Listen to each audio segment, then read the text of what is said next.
আসসালামু আলাইকুম viewers, DC circuit Bangla tutorial video সিরিজে আপনাদের সবাইকে স্বাগতম। তো অ্যাকচুয়ালি আমরা সুপারপজিশন থিওরেমটা করতেছিলাম, সার্কিট থিওরেমের অংশ। আজকে অ্যাকচুয়ালি সুপারপজিশন থিওরেমের লাস্ট ক্লাস, এবং গত ক্লাসে আমি একটি জটিল সার্কিট দেখিয়েছিলাম ডিপেন্ডেন্ট সোর্সের। আজকেও দেখেন এই সুপারপজিশন থিওরেমের এই ডিপেন্ডেন্ট সোর্সের আরেকটা সার্কিট আমি সলভ করব। এটা অবশ্যই ভোল্টেজ কন্ট্রোল কারেন্ট সোর্স, এই ভিএক্স ভোল্টেজের উপর ডিপেন্ড করবে। এবং গত ক্লাসে বলেছিলাম যে আমি ডিপেন্ডেন্ট সোর্সকে নরমালি ডিঅ্যাক্টিভ করতে পারি না, ঠিক আছে। আর সুপারপজিশনের টেকনিক কিন্তু একটা সোর্স অ্যাক্টিভ থাকলে বাকিগুলো কিন্তু ডিঅ্যাক্টিভ থাকতে হয়, ঠিক আছে। সো আমাদের সেই জিনিসটা চেক করে করে করতে হবে। তো প্রথমে দেখেন আমাদের বের করতে হবে কিন্তু এই ভিএক্সি। তো প্রথমে দেখেন আমি 10 ভোল্টটা অ্যাক্টিভ রাখবো। তাহলে দেখেন আমি 10 ভোল্টটা অ্যাক্টিভ রাখলাম। সেই অবস্থায় আমাদের এদিকে তো কারেন্ট সোর্সটা deactive, that means open. Independent source যেহেতু সরাসরি ওপেন করে দিতে পারবো। এখন আমরা একটু বুঝি যে আমাদের এটা ডিঅ্যাক্টিভ করতে পারবো কিনা ডিপেন্ডেন্ট এটা। তো এটা ডিপেন্ড করতেছে ভিএক্স ভোল্টেজের উপর, দ্যাট মিনস এই জায়গা ভোল্টেজের উপর। তো এখানে ভোল্টেজ তো অবশ্যই আছে, ভোল্টেজের একটা নির্দিষ্ট মান আছে, মানে আমাদের কারেন্ট সোর্স ডিঅ্যাক্টিভ হবে না, কোনোভাবেই আমি ডিঅ্যাক্টিভ করতে পারবো না। দ্যাট মিনস এখানে আমার ভ্যালুটা ঠিকই থাকবে 0.1। আর ভোল্টেজটা অবশ্যই চেঞ্জ হয়ে ভিএক্স প্রাইম হবে, ঠিক আছে। ভিএক্স প্রাইম আমি ধরে নিলাম, তো তাইলে এটা অবশ্যই হবে 0.1 ভিএক্স প্রাইম। তো এখান থেকে আমাদের কত ছিল 4 ওহম, এখানে কত 20 ওহম, আর এখানে কত 10 ভোল্ট। এগুলো আমি লিখে নিলাম। এখন আমি সিম্পলি এই সার্কিটটা সলভ করে আগে ভিএক্স প্রাইম বের করব। তো এটার জন্য দেখেন কারেন্ট এখানে জানাই আছে, এই কারেন্টটা হচ্ছে আমাদের 0.1 ভিএক্স প্রাইম। তাহলে এই কারেন্টটা অ্যাকচুয়ালি আমাদের কত আই ধরে নিলাম। এখন আমি মেশ অ্যানালাইসিস অ্যাপ্লাই করি। মেশ অ্যানালাইসিস যদি করে থাকি তাহলে ধরেন এই পয়েন্ট থেকে শুরু করলাম, কারেন্টের দিকে গেলে আগে আমার +10 পাচ্ছি, +10, 4 এর এখানে ইনকামিং আই, আউটগোয়িং হচ্ছে 0.1 ভিএক্স প্রাইম। দ্যাট মিনস আমাদের 4 into incoming minus outgoing, 4 minus 0.1 VX prime, তারপরে কত আসতেছে +20i is equal two 0 simply. তো এখান থেকে আমি একবারে আমি 4 মাইনাস 4 ইন্টু 0.1, এটা কত আসে 4 into 0.1 minus 0.4 minus 0.4 v x prime, আর 4i আর 20i, 24i is equal to -10। এটা দেখেন আমি 1 নাম্বার ইকুয়েশন দিলাম, এবং আরেকটা ইকুয়েশন আমি এই দেখেন ভিএক্স প্রাইম সমান কি বলতে পারতেছি, সিম্পলি ভিএক্স প্রাইম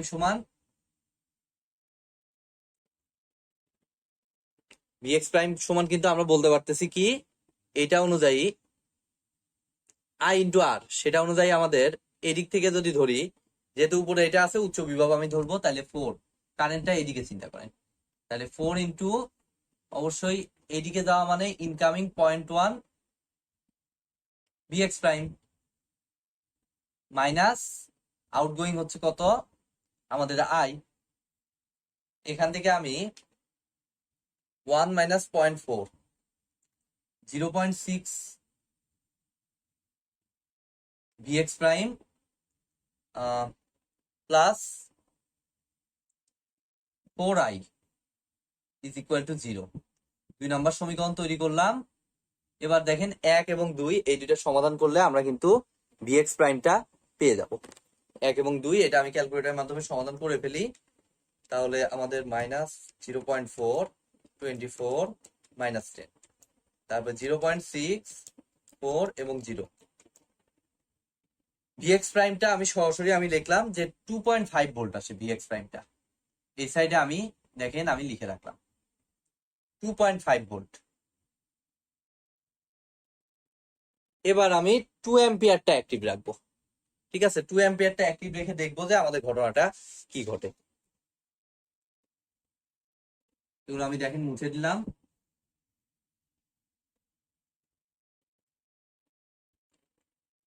2 অ্যাম্পিয়ারটা যদি অ্যাক্টিভ রাখি, independent source 2 ampere, voltage source দিয়ে অ্যাক্টিভ রাখবো অবশ্যই শর্ট করে। দ্যাট মিনস এদিকে 20 ওহম আছে, এদিকে কত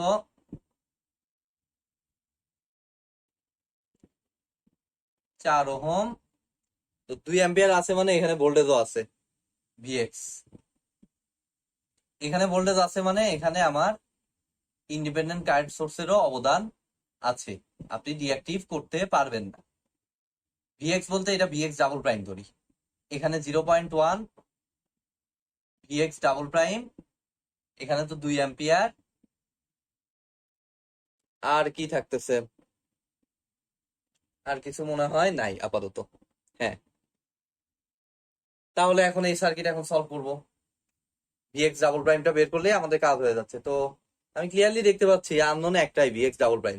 দ্যাট মিনস আমাদের নোড অ্যানালাইসিস করলে সব থেকে সুবিধা হবে। আমি একটু নোডের সাহায্য নিয়ে এটা করি। তো একটাই নোড, আর এখানে রেফারেন্স নোডটা 0, এবং একটাই node voltage VX double prime. তাইলে এই পয়েন্টে আমার 2 অ্যাম্পিয়ার ঢুকতেছে, এদিক দিয়ে এটাকে মনে করলাম I1, এই কারেন্টটা মনে করলাম আমাদের I2, আর এই কারেন্টটা তো দেওয়াই আছে কত 0.1 ভিএক্স ডাবল প্রাইম। ঠিক আছে, তাহলে এই পয়েন্টে incoming current is equal two outgoing current. তাহলে ইনকামিং কারেন্ট বলতে ঢুকতেছে কে কে, 2 অ্যাম্পিয়ার ঢুকতেছে, আর কে ঢুকতেছে 0.1 ভিএক্স ডাবল প্রাইম ঢুকতেছে, is equal two I2 plus I1। Remember, আপনি কিন্তু চাইলে I1 প্লাস I2, I1 এই যে এখান থেকে বের করছি, চাইলে আপনি ঢুকাইলেও কোনো সমস্যা ছিল না, ঢুকাইতেও পারেন, কোনো অসুবিধা নাই। এটা আপনাদের ইচ্ছা মতো নিতে পারবেন, কিন্তু এইখানে কিন্তু কারেন্টের ডিরেকশন ফিক্স করে দেয়া আছে। সো এইখানে যা দেয়া আছে সেই অনুযায়ী নিতে হবে। কিন্তু যেখানে কারেন্টের ডিরেকশন দেয়া ছিল না, সেখানে আপনি যে কোনো দিকে নিতে পারবেন, নিচের দিকে বা উপরের দিকে, কোনো অসুবিধা নাই। জাস্ট পরবর্তীতে ভোল্টেজ ইকুয়েশনটা ঠিক মতো লিখলেই কাজ হবে। তো এখান থেকে দেখেন 2 plus 0.1 VX double prime is equal two I1 বলতে এই জায়গার voltage minus ground voltage. Ground voltage তো 0, এই জায়গার ভোল্টেজ তো অবশ্যই 0 হবে। তাইলে আমাদের I1 ইকুয়াল টু অ্যাকচুয়ালি হচ্ছে আমাদের কত V X double prime minus 0। That means শুধু V X double prime divided by 20 plus I2 টা একইভাবে দেখি V X double prime divided by আমাদের কত আছে 4 দেওয়া। এগুলো যদি সব হিসাব করি এখন ভিএক্স ডাবল প্রাইম একবারে পেয়ে যাচ্ছি আমাদের কত, এটা একটু ক্যালকুলেটর হিসাব করে নিই। খুব সম্ভবত 10 আসার কথা, আমি তারপরে একবার চেক করে নিচ্ছি। 1/20 প্লাস 1/4 মাইনাস 0.1 2 ভাগে, হ্যাঁ 10 ভোল্ট। তাহলে ভিএক্স ডাবল প্রাইম আমার আসতেছে 10 ভোল্ট। এখানে আমি বসায় দিলাম ভিএক্স ডাবল প্রাইম 10 ভোল্ট। এখন এটা গত ক্লাসে আমি বলতে ভুলে গেছি, অনেক বড় একটা প্রবলেম হওয়ার কারণে গত ক্লাসে আমি বলতে ভুলে গেছি যে আপনি কি হ্যাঁ ডিপেন্ডেন্ট সোর্স একাই অ্যাক্টিভ বা ইউলা ডিঅ্যাক্টিভ করতে পারবেন। দেখি কি হয়। ডিপেন্ডেন্ট সোর্স হইতেছে মেইনলি আমাদের এই ভোল্টেজের উপর ডিপেন্ড করবে। তো ডিপেন্ডেন্ট সোর্স যদি অ্যাক্টিভ রাখেন, বাকিগুলা ডিঅ্যাক্টিভ করে দেন, এগুলা ডিঅ্যাক্টিভ করে দিলে তো এখানে কোনো ভোল্টেজই পাওয়া যাবে না, কারণ ডিপেন্ডেন্ট সোর্সে কারেন্টটা ডিপেন্ড করে এই ভোল্টেজের উপর। তো এইগুলাই ডিঅ্যাক্টিভ, 2 অ্যাম্পিয়ার এগুলাই ডিঅ্যাক্টিভ। তাহলে কি আপনি কোনো ভিএক্স পাবেন? কোনো ভিএক্সই কিন্তু পাবেন না। তো আলটিমেটলি এই ভোল্টেজ এইখানকার কারেন্টও শূন্য হয়ে যাবে। দ্যাট মিনস শুধু ডিপেন্ডেন্ট সোর্স অ্যাক্টিভ আর ইন্ডিপেন্ডেন্ট সোর্স গুলা ডিঅ্যাক্টিভ, এটা কখনোই সম্ভব না। ঠিক আছে, তো এই কারণে আমাদের ফাইনালি এই ভিএক্স প্রাইম এবং ভিএক্স ডাবল প্রাইম থাকে, এবং ফাইনালি আমাদের ভিএক্সটা দাঁড়ায় এই ভিএক্স প্রাইম এবং ভিএক্স ডাবল প্রাইম এই দুইটার যোগফল। দ্যাট মিনস 2.5 এবং 10 যোগ করলে আমাদের ফাইনাল রেজাল্টটা চলে আসে 12.5 ভোল্ট। এই তো আমাদের সুপার পজিশনের এন্ডিং এখানেই, আজকের ভিডিওর এন্ডিংও এখানেই। যদি ভিডিওটি ভালো লেগে থাকে অবশ্যই লাইক করবেন, বন্ধুদের সাথে বেশি বেশি শেয়ার করবেন, আর চ্যানেলে যদি নতুন হয়ে থাকেন অবশ্যই চ্যানেলটি সাবস্ক্রাইব করবেন। ধন্যবাদ।